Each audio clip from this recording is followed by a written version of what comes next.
I'm joined now by Disney CEO Bob Iger. Thanks so much for joining me to talk about these results. Thanks. Nice to see you, Julia. It's great to be here. So I want to start off with the direct-to-consumer business. You reiterated that you're on track to hit profitability as planned, but a big beat on subscribers. You also recently just raised prices. And I'm wondering if you expect that subscriber growth to be able to continue.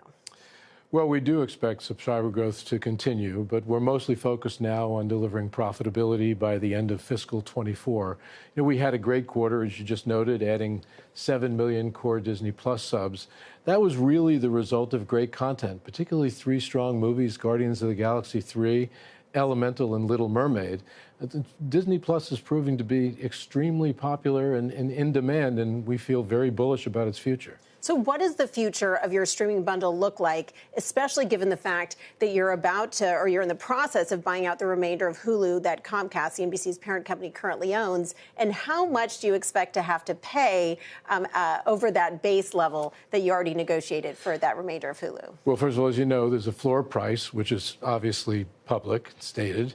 We'll be writing them a check for that actually pretty soon. There will be an evaluation process that is dictated by the agreement that we reached with them a few years ago. I'm not going to say much more about that process, except, we expect it will be fair and ultimately objective, and we're not concerned about the price that we will end up paying. It's a great step for the company from a strategic perspective in that it gives us an opportunity to further connect the dots between Disney Plus and Hulu and ultimately offer even a 3-play or a triple bundle with ESPN. There's 3 great sets of streaming assets. And in December, we will launch in beta form a combined Disney Plus and Hulu app. And then in sometime probably in late March of calendar 24, excuse me, it'll launch basically out of beta. We feel great about it because the combination will give us an ability to essentially lower customer acquisition costs, reduce marketing, hopefully reduce churn, and most importantly, create more engagement, and that's great for advertising. As you know, we have advertiser-supported subscriptions for both Disney Plus and Hulu. Actually, it's quite a bargain.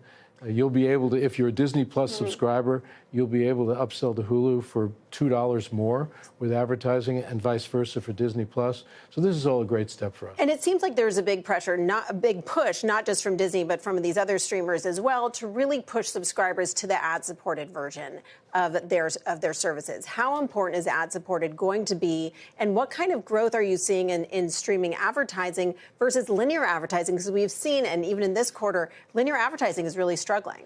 Well, we can talk about both. First of all, we believe that the advertiser-supported streaming services, not just in the U.S., but in other markets, notably in EMEA, will be important growth initiatives for the company. In fact, in Disney Plus, we just implemented some really robust advertiser targeting tools that are already working and will help us obviously grow advertising. By the way, speaking of advertising, addressable advertising is very strong. And since you raised it, so is sports, by the way.